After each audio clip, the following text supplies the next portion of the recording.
Community, welcome back to another episode of the Dig Deep, the Mining Podcast. And today's guest is Paul Newman, who's the founder and CTO of Oxbotica, a startup company that has grown through to be one of the world's leading automotive driving software companies.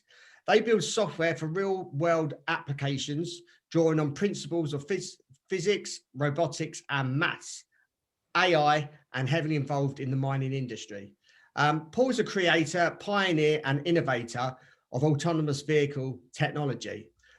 He's the CTO of Oxbotica, also holds BP, the chair of information engineering at the University of Oxford, and he's also the director of Oxford Robotics Institute.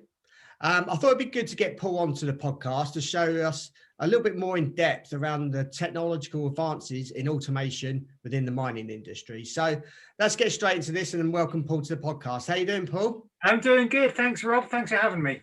No worries. Appreciate you taking the time up to give our audience a little bit more in-depth knowledge of obviously around your specialisation. So before we kick off, can you give our audience a brief background of yourself? How you obviously got into robotics, maybe from when you started studying at university, and just a brief overview of your career. Yeah, sure. Well, thanks very much for that. So I'm Paul Newman. I'm the CTO and founder of Oxbotica, and I'm a field roboticist. So I've been working in robotics since about 1996 when I rocked up in Sydney to do my PhD at the Australian Centre for Field Robotics. And at that time, we were thinking about automating mines up in Mount Isa and Port Botany for shuttle carriers. And I've always been really interested in autonomy of big machines. Yeah, so how can you take a big machine, write software that makes that machine really smart and makes it do something for you, and ideally without depending on any infrastructure externally? So can you use a computer with some software and some onboard sensors to have the machine do something useful for you? And in Sydney, I was working in subsea vehicles. As a team, we're also working on mining and port automation. I came back to the UK after finishing there about 2000, worked in the subsea industry, then went over to MIT doing postdoc and research scientist out there. And then I came back to the UK and became a professor at the University of Oxford. And in about 2014, span out Oxbotica with my colleague Ingmar Posner. And Oxbotica makes software to change the way that goods and people move, right? So we're not doing any hardware, it's pure software. And we're really good at the algorithms that machines know four things. Where am I? What's around me? What should I do? And what should I share? And with those four things, you've got the pillars of autonomy. And what Oxbotica does is make the autonomy systems that let vehicles do more by having those four competencies. Where am I? What's around me? What should I do? And what should I share? And we are exploiting that in several domains, because what we've really made here is something called universal autonomy. Because we haven't said, let's build a taxi company. No, I don't want to do that at all. Haven't said, let's build something for shipping or for ports. We've said, whatever the vehicle shape is, if it's got some cameras, a radar, perhaps some laser and a computer, we can have that vehicle be autonomous. And so the cool thing about that for mining is there are so many different kinds of vehicles out there that could benefit from autonomy, from a safety perspective, from efficiencies perspective, from working where humans can't work because it's so filthy and so dusty, no laser systems work. And of course, for any kind of vehicle. So not just the big, 300-ton vehicles, but your utes and your F-150s and your Hiluxes or your spreaders or your water trucks, any of those are in scope because software is what makes vehicles smarter, and that's what we build. Yeah. So what's the makeup of the company? So we're just about to broach 200 people. We're based in Oxford and in Toronto, and we've also got an outfit in Colorado. Likely setting up in Australia soon. We've got a really awesome mixture of people. We've got people from the mining industry. We've got people from the auto industry. We've got a lot of algorithmic people in there, and then some pro people from, for example, the games industry. So the games guys make our simulators. So we've got a really nice full body physics simulator, where we can simulate data from vehicles, interactions with vehicles, run autonomy in the loop, load data in from mine sites, and then run autonomy in it as well. So it's a really interesting mix, the kind of people that we've got. We've got some, but fundamentally, I guess you would say we've got software engineers, systems integrators, and then testers. Okay, and we do have a fleet team who are awesome. We have a small fleet that we run on different kinds of vehicles, but fundamentally what we sell and license is the software that lets your vehicle do more. And here's a really cool thing, right? Because it doesn't have to be full autonomy. It doesn't have to be driver out. Right? It could be, I would like to be able to see better through dust using millimeter wave radar.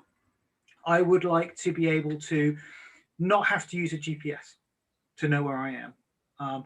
I would like to know that there's something in front of me before I start my truck up or before I reverse. I would like to be able to differentiate between, I would like to be able to know that the burns are eroding. I would like to be able to know that that pothole is changing. So the interesting thing about our product is that you don't have to have the whole thing. It's designed to be modular, so you can take parts of it, and it's super low energy. So we thought very hard about that, because it's a really big deal, right? To say, have the whole autonomy system, the whole stack, including the mine management, the FMS.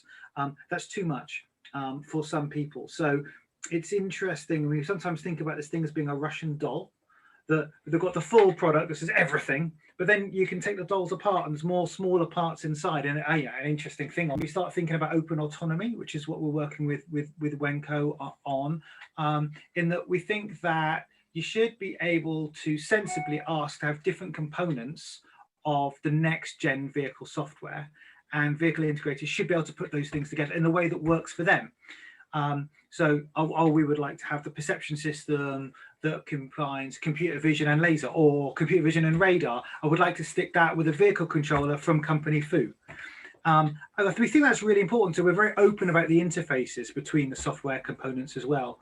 So we're very happy to share, here's how you interface to that. This is the data that it sends. This is the data you must send to the vehicle planner. This is what it sends back. These are what log files look like. And we're very up for sharing that as we build an ecosystem. So we think that's a really fantastic way to have the future of autonomy, because there's so much variation. There's so many different kind of mine sites. Like there's so many off-road sites. I mean, we're not just talking about mining here, we're talking about anything off-road. There are so many variations of vehicles and interplays and sensors, and it just seems so sensible to be able to offer people the ability to build their systems. And of course, we'll get in there and help say, actually, you should architect it in this way from the safety perspectives. Of course we will, but we're trying to say there's a third way. You've already got the vehicles, you've got the site, you like your vehicles, they're working for you. Would you like those vehicles to do more for you? Would you like them to be safer? Would you like to be able to run them cheaper? Would you like to not always have to have a driver in there? Would you like to have greater flexibility? And our answer to that is yes, you can. Talk to us about that as part of an ecosystem. So that's kind of our play. That's kind of our vision. Yeah, no, it seems very complex. So is your software, obviously your software goes into vehicles, it also may come from a centralized point, i.e. you've got an office that has a centralized point and all the software is out in the vehicles. Does your software go into any other types of equipment other than vehicles? Well, we have a cloud-based offering.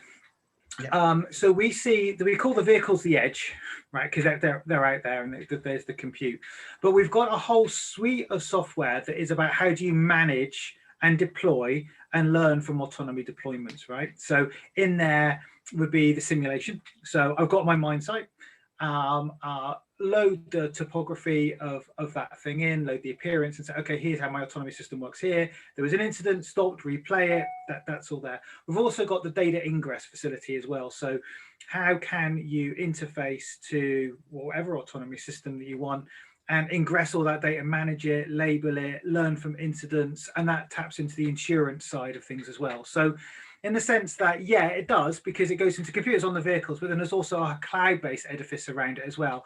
And that, for example, is where we interface to an FMS. So, with our friends at Wenco, they're controlling vehicles from Canada and our vehicles are over here in the UK, and they can't tell the difference if it is actually our simulator running the mine or actually our vehicles out in a quarry.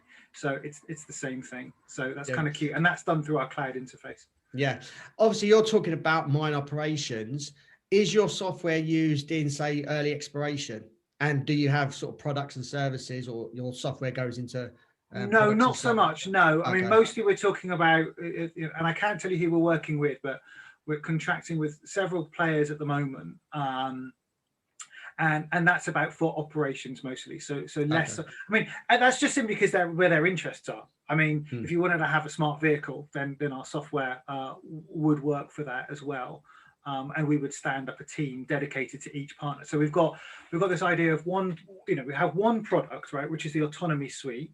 Okay, and then for the different partners and different routes to market, we stand up a commercial team around them, but it's the same product. And here's what's really amazing.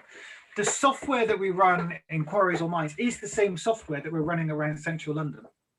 Right, okay. It's the same thing, right? Yeah. Because it's got to do the same stuff. Where am I? What's around me? What should I do? Now, so turns out that, East London's a lot more complicated than some of the off-road sites, but you still got to do the same stuff, right?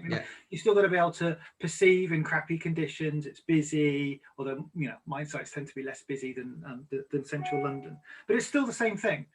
And here's what's really amazing is we can take the learnings that we get from running on roads. For example, we are now a supplier for autonomy system for shuttles in cities, right? Same problem, low energy, fairly slow speed. We can take those learnings and directly apply them to the mining problems, right? So that's quite interesting. Still got to predict where things are going to be in the future. Don't need HD laser maps. Some big things. You don't need to have those lasers. I think, and vice versa. The mining stuff feeds into the on-road stuff, and that's because we see this as the same problem space. Now, what we don't do is we don't build any vehicles, so we don't do any hardware, but we do have partners we work with, for example, can do the drive-by-wire kits. And actually looking ahead, we think that vehicle manufacturers will start to make drive-by-wire available as interfaces. I mean, this has happened in the port industry already, where suppliers of vehicles have interfaces that allow the vehicles to be talked to. So we think that's likely to be possible. And the retrofit market as well is quite substantial. People have bought vehicles, they're doing okay. Let's try and make them smarter, and let's try and make them safer. Yeah. So mining is obviously one of the earliest industries to adopt automotive solutions. Can you talk to me through some of the solutions that are already available today and why you think the mining industry is so pioneering in this aspect? Yeah, I mean, people like Cat and Komatsu did a fab job, right, in their automation. It's been around for well over a decade now. Often laser-based with Velodyne lasers and GPS-based. And I think what's great about that is it made it clear there were advantages for having autonomy, like be that from the efficiency, not just in terms of like driver out, but if you know where your vehicle is going to be to a meter to the second, there is amazing things you can do about optimization if you want to have the vehicle underneath the shovel at the right time, so it's not just hanging there waiting for someone. These are good things to do, and there's obviously improvements in safety. But I think what that is, that's like a giant Russian icebreaker saying this is possible, opening up the playing field. But then when you look at all the other vehicles that are there are so many different kinds of vehicles, and if you think about really mining being just a giant logistics outfit, just moving atoms, right? Moving atoms at the right time between places. There are lots of types of atoms you need to move. It's not just rock atoms, and you could move them in different shapes. You can have different sized vehicles. And I think when you look ahead, and we're seeing people talking about this, is if there weren't, if you could have different forms of driver, and one of them being a digital driver, you might completely change the shape of the vehicles. You might say, well, instead of big vehicles, I'll have N smaller vehicles that have commercial off-the-shelf components. So they're cheaper to fix. The tires aren't so expensive. I think you can open up, and there's a potential for a revolution coming in all vehicles doing more in heterogeneous sites where you've got lots of different places, lots of different vehicles interacting with humans, and the vehicles themselves are smart enough to perceive properly. It knows it's a person. right? And it knows how people are going to move. It knows it's a car, and it knows it's reversing. It knows that this pothole is getting a bit thick, and you know, you might need to drive at different speeds. Right? It knows about fuel efficiency. I think that I really do think, if you know, there's an evolution that's coming where it's not just a few players. You can have this open autonomy view, which is really where Wenco are really so energetic to work with about that. About there is so much to be done in autonomy in mining and off-road, and that will probably happen before you get taxis or your own personal car with no windscreen and no steering wheel. But the tech's going to be the same, right? Yeah. Yeah. So what you mentioned is when you said about the vehicle will know whether it's a person, whether it's a car. Of course. Is that because it's built in to understand what a human does in terms of their movement and what a car does in terms of their movement? Yeah, absolutely. And what trucks do, and what they do when they're interacting, and what they do as a function of where they are, right? So that comes in, I mean, that's interesting, right? That sort of comes into the prediction side of stuff as well. So when an autonomous vehicle is watching the world, it can be 20 or 30, 40 different things moving around it. And for each of those agents, we call them, it has an idea, an ability to predict what it thinks they're going to be doing up to about 15 seconds out in the future. Right, so you can say, okay, so what do you think it's going to be like in 2 seconds time? And so I think these things are here, but you get all the possibilities of it as well. So you say, well, this car, this truck, this person, this cyclist, this pedestrian might have moved off. They might have seen you. They might be interacting with you. Here are all the different possibilities. And that's the prediction side of stuff. And then the planner decides what it's going to do.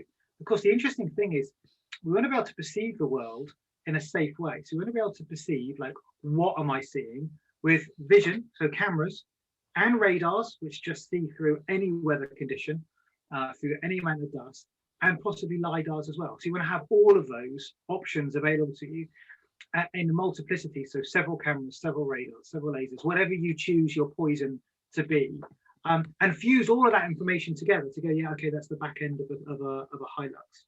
Okay, and that truck is likely to be slowing down because there's a junction turning up.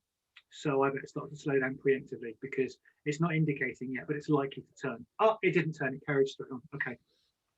And you want to be doing it just like you do as a human when you're driving. You've got an idea of predicting what's going to happen, and then you make decisions about that. You know, at crossroads, they interact, and you come to a crossroad. Oh, that person's creeping ahead. I'll wait. Now, in a mine, you might try to completely control that. Of course, you would. And another really important thing is that we don't think the software must be centrally controlled the whole time.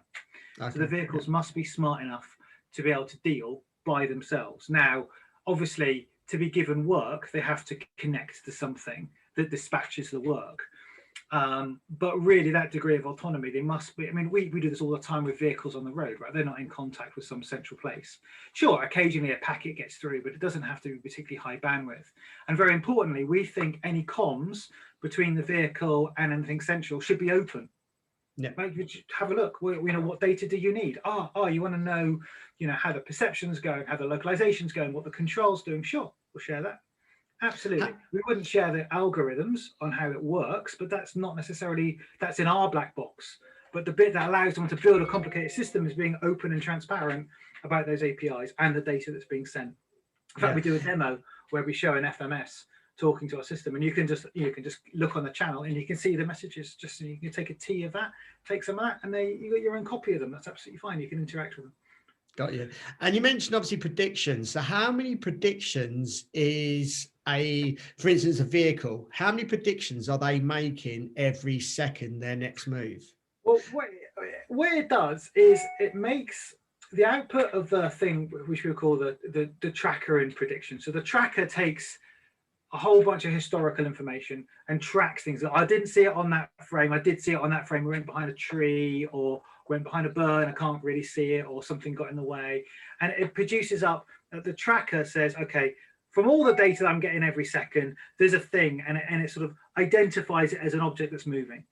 And then the prediction unit says, okay, well, given that, what's it going to do in the future? And the answer to your question is, well, it's really infinite, because it makes the output of this thing makes it makes a piece of code that you can then say, what's it going to look like in 1.25 seconds? What's it going to look like in 1.3 seconds? And it updates, that's an object, a little bit of code that you can query for a time horizon, and it gives you uncertainties, right? And then that gets updated, depends, 10, 20 hertz, and another one comes out and goes, okay, I've got more information now. I'm going to upgrade that. Okay, now I think it's going to be doing this. And in that includes what kind of object it is, the physics of the object, how it's going to be moving, and then that gets computed with where you think you are in the world and the interactions. Like, oh, that guy's going to turn over there, it's going to miss that truck. So they are multitasking then. Oh yeah, oh, there's a lot going on here. Yeah. You know, it's I guess I've been working on this for 25 years. Yeah, and and then decisions about complicated situations about what's it going to do. We have a facility where we'd call it remote authority, where if there's a situation that's what we call out of the operation envelope of the vehicle, so it goes, okay, so it has an envelope of decisions that it can make, because you don't want to making arbitrary things. You have to say you can only do these things. You can change your speed, you can move 2 meters to the left or to the right. So say the vehicle goes, okay, something really strange has happened here. It will what it can do is it can ask for remote authority for a human to say, do you give permission to solve the problem, right? And that's quite an interesting for safety as well. So let me give you an example. Say the vehicle on road has come up to a really, really busy junction, right? And traffic is absolutely flying by, but one of the cameras maybe is degraded, maybe. So the vehicle might say, I think I know what to do here. I've got a plan. Human, do you give him permission? So that allows humans to be called in to give authority. You don't need that all the time, but that's a really important part about thinking about how do you work with these machines whilst they're imperfect, because there isn't a perfect autonomy system. No one really believes that. We're practical people, right? We think it will get better every month. And one of the things that we really, really stress is our update rate. So we try to update our product 4 to 5 times a day. Right? So our complete cycle, and then going through testing once a week. So we are going to go to the market and say, one of the things you get from our software is the rate at which we will change it to adapt, right? So as it gets out there and you find that there are extra functionalities that is needed, there are situations where you want to learn, there might be in a mine in Chile or one in Canada, and something interesting happened, you go, oh, we can learn from that. We're not allowed to push out a new change, having gone through all of the testing. So we borrow there very heavily from the software techniques for development from software giants like Amazon and Google. So we model very much our update cycle on that, rather than necessarily an automotive way of doing it, or perhaps a mining way of doing it. And the interesting thing, how do you get the safety in there? So what's the safety design for the safety for the testing? How do you do that evaluation? And that's interesting for us as well. When you mentioned about asking for human intervention, does that mean that process slows down then? But what happens if the decision needs to be made quickly and you're waiting for a human to acknowledge that? Yeah, I mean, look, so what I'm talking about there is I'm talking about the practicalities of how do you have a hybrid system where the human is remote and the machine is remote as well. So they're not co-joined. You want to have the human involved almost never. That would be the idea, right? But for the case where there is a difficulty, you don't want the human to be deciding what to do and remotely controlling the thing. You want it to very quickly go, I'm okay, I think this is what you want me to do. Yes, no, go. So what I'm saying is that we've thought about the whole system of humans plus machine to make it viable, such that you can rapidly get to the kind of operational performance that you need. And obviously you'd want it to not stop at all, but it would be daft to put a system out there that says it's perfect, it will never ever need a human. And we know that's not true. If you look at the autonomy systems out there at the moment, they have remote operators using MindStar where you get interventions, and the goal of autonomy is to push that to the floor. But as you start to get into more complicated environments where it's not just in the main theatre, but perhaps moving around storage and going and getting parts and water, you've got a whole flotilla of different vehicles that are moving. And so I think the point here is we've thought about how does this work as a system for people and how do we support doing that. And we always work in partnerships. So it's not a fire and forget thing. Yeah. What solutions do you specifically offer in the mining automotive space? Okay, so what's interesting about Oxbotica is you can go 1-800-Oxbotica. We go, hey, how can I help you? what parts of an autonomy system would you like? So the fundamental solution is called Selenium, and that's our autonomy stack. And our cloud-based solution is called Cesium. So we have Cesium and Selenium. Our products are always named after elements in the periodic table. And we will then have a conversation with a partner. Say, okay, so what are the components you want? Are you interested in full autonomy? And almost always people say yes in the end, but would like to start with a program where we work through safety, augmented humans, part-wise autonomy, different vehicle types, light vehicles through to the heavier vehicles. And so the single product is Selenium, but you can take it apart and have a component. So we're talking to someone at the moment who wants to have the perception system for autonomy, okay? And they will build another autonomy system or put some pieces together with other parts there to do that. And someone else is saying, actually, we'd like the vision-based localization, perception, and the radar. We've got someone else who's saying, we'll like the radar.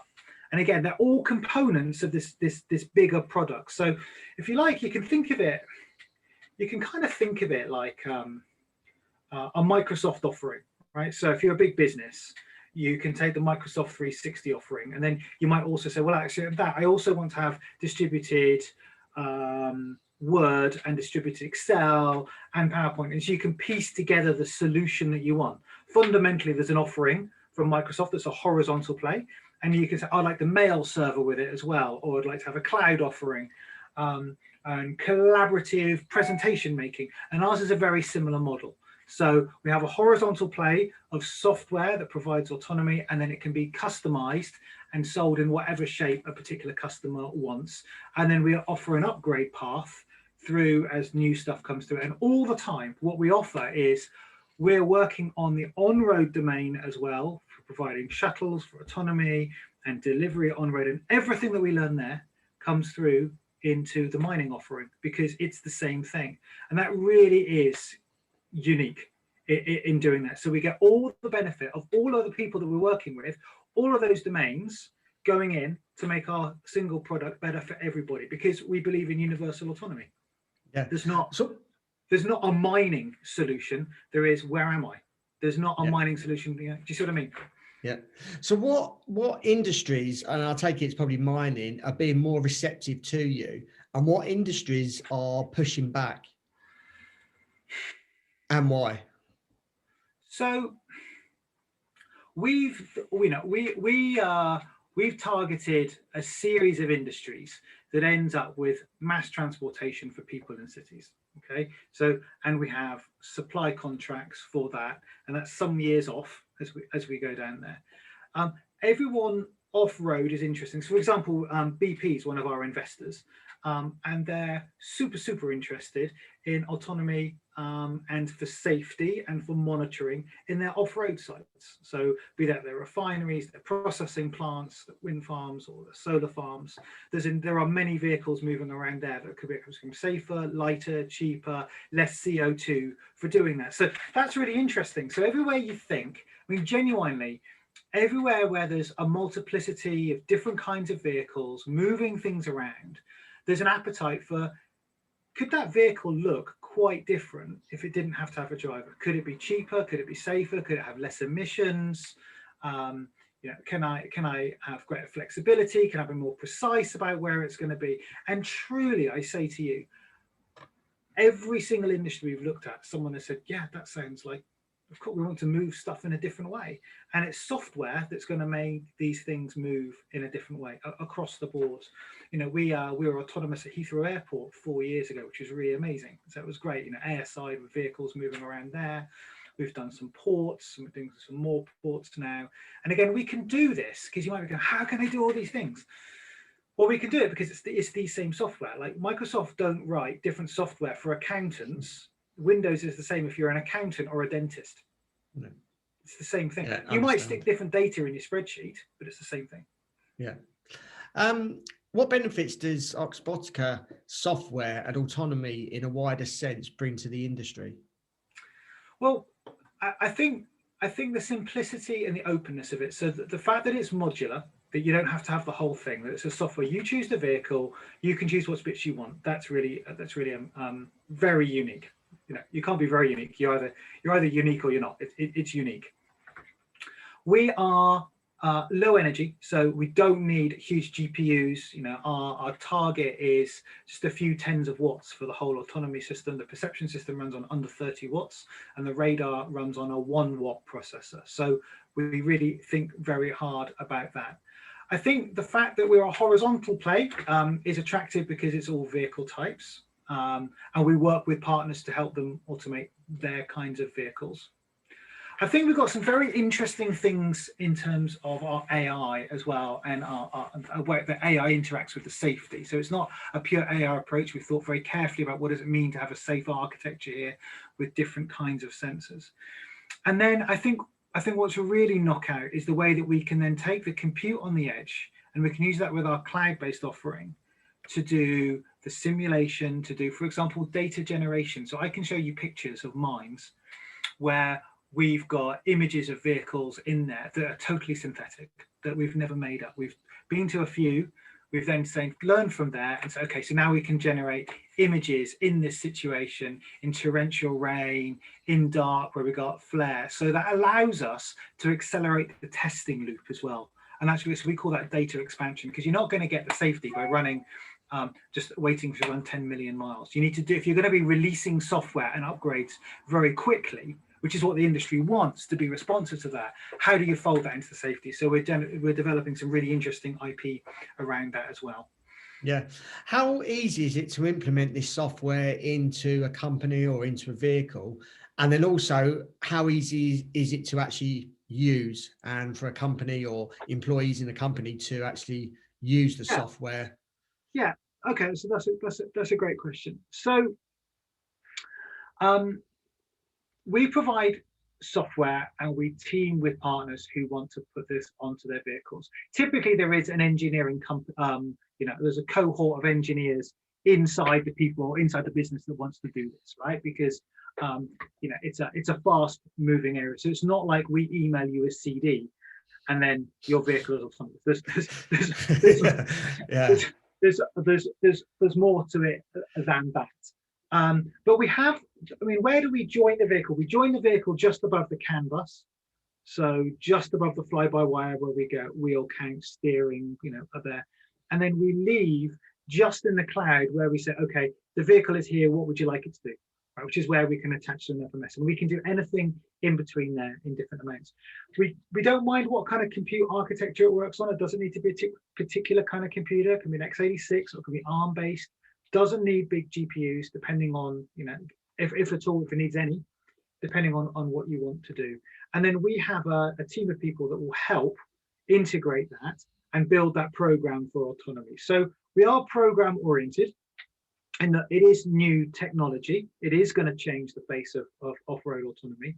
And so every customer is a partner. And we say, okay, so we've got a program to do this together where we'll go through steps, find out where both sides need to expend some effort or where it's going easier, and get out into proof of value sites. So that's how we work. So easy, yes. Fire and forget, no.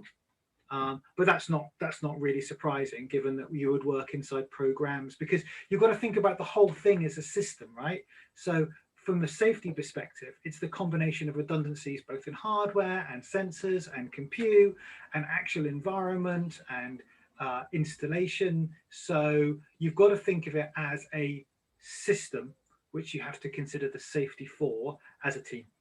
Yeah. So would you, obviously, like you said, you go in, implement the software. Do you sit with them for a period of time, or is this ongoing? And especially if it's a bigger company, they may want upgrades, they may want to do different things. Do you then sit with them permanently to make all these necessary changes? Yeah, that's right. And we build, in the end, we would want there to be no Oxbotica employees helping, because that's the idea. We want people to be able to run it by themselves.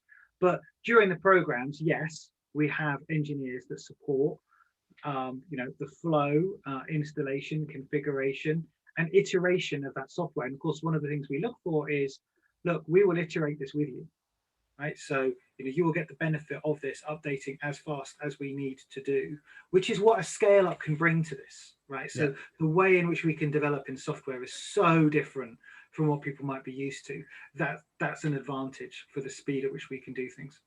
Yeah. I've seen that you've obviously, and you've mentioned you've partnered with companies such as Wenco and Bp recently. Can you tell us a little bit more about what you're hoping to achieve through these partnerships and what are the next steps? And I can't, sadly, I can't tell you the other ones, but those are the ones that there'll be more very soon. Right. Well, BP were the lead investor in our Series B. They have a giant vision for making places safer to work in, lower CO2 emissions, and changing the industrial workplace. So, and they have many off-road sites, be that refineries, wind farms, solar farms, and they also have a view to the future of cities as well. So they're thinking about what does it mean, what do future cities look like, what does BP as an energy provider, perhaps as a big player in mobility have there. So they've got the now of industrial autonomy and the future of cities will change, and they'll be part of that. So Wenco are a partner in open autonomy, the big push to say, let's change the way in which autonomy can reach minds with an ecosystem of partners.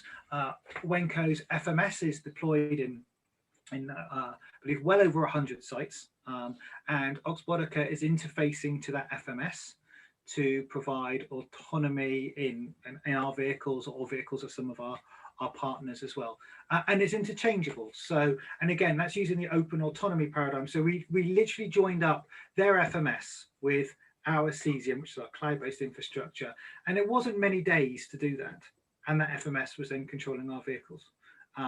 And for example, we're thinking about delivery. There's a different business with a different FMS equivalent. They're not called FMSs in those places. Again, to the same substrate. So that's interesting in terms of, and the fact that we're working in multiple verticals. So we think of ourselves as a horizontal in software, and we intersect with different verticals, be that mining, be that ports, be that airports, be that a parcel delivery.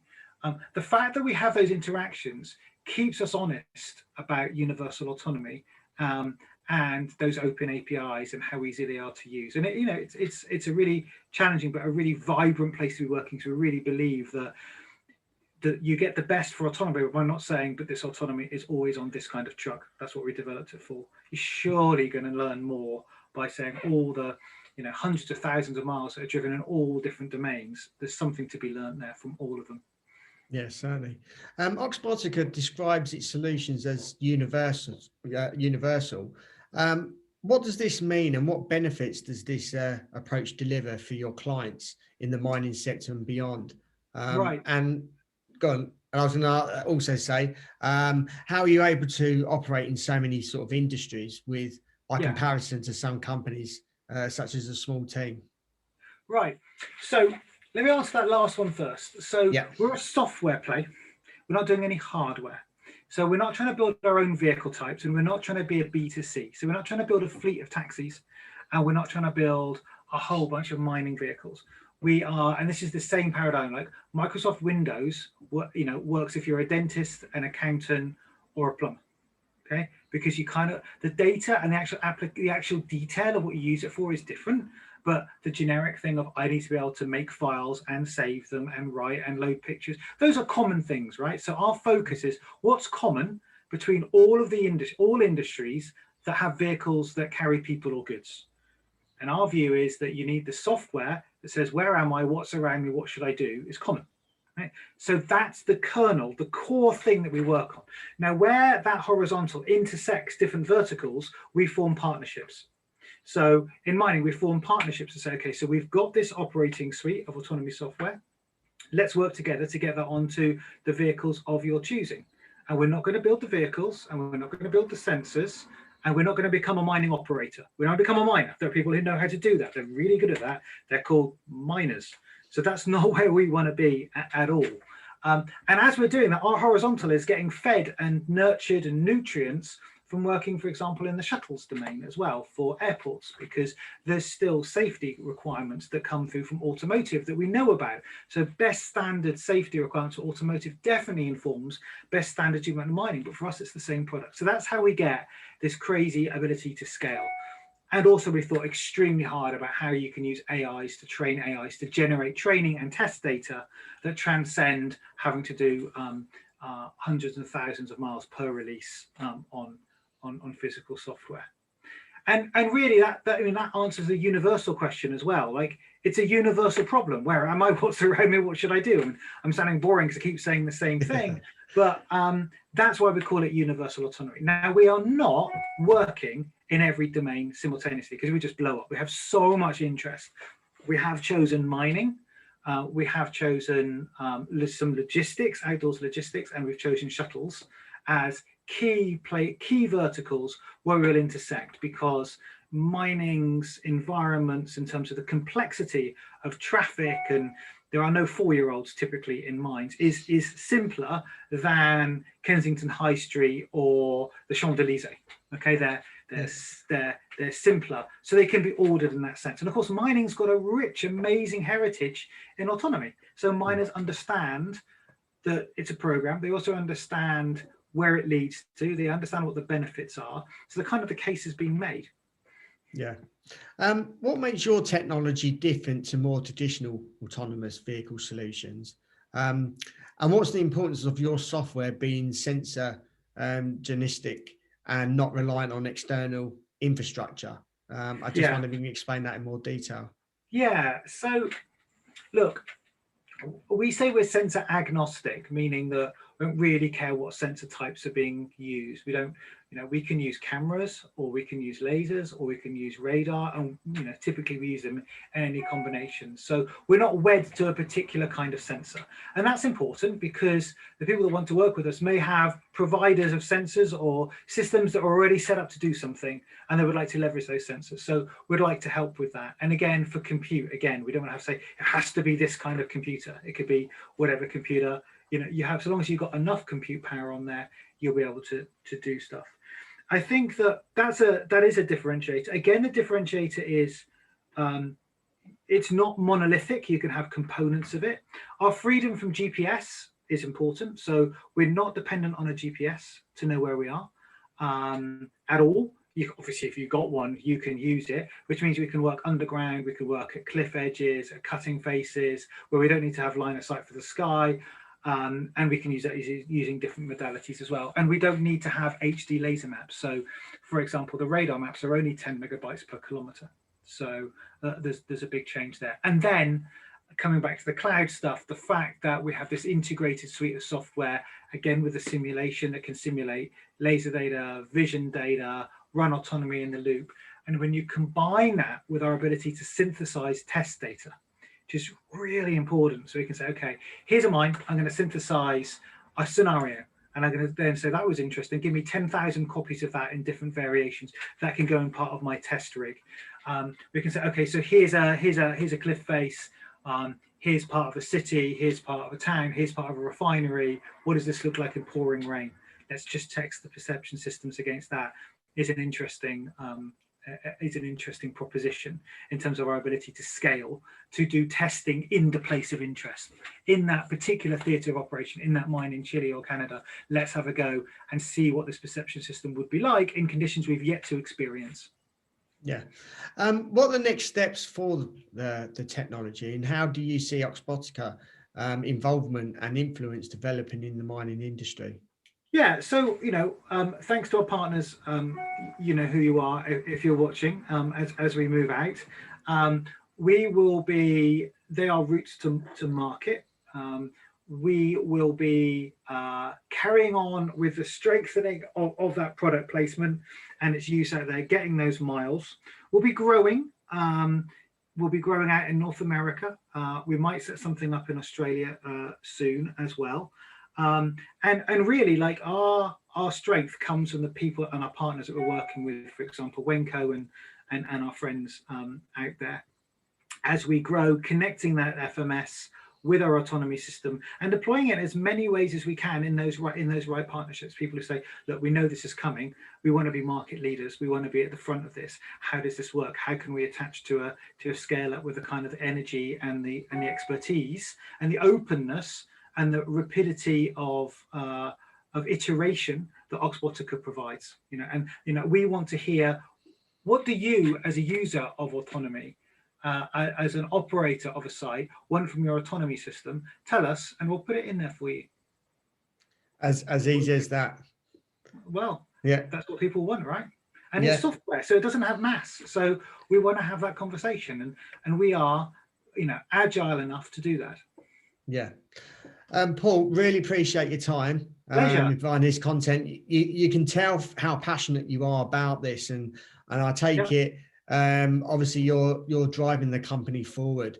And yeah, you from just doing this interview, I can see how passionate you are about this, and how you can develop and how you can help mining companies implement this software into their automation, and obviously make it better, make it safer, more cost effective. So really appreciate you. It's been a pleasure being here. And thanks for your question. It's been great. Yeah, no worries. If our audience wants to reach out to you, how can they go about doing that? info@oxbotica.com, or email me. I'm Paul@oxbotica.com. Yeah. And are you on any social media channels at all? Oh yeah, we're on all of them. Just look up Oxbotica and you'll see those hoops of hope that make There you go. And, yeah, as you can see in the background, for those watching on the video, we'll put all those in the show notes accompanying this podcast and YouTube video. So appreciate the audience that are listening. Hope you got some useful information. I certainly did. And please pass this information and podcast on to other people in the industry, because I think everyone will come into more automation as we move forward.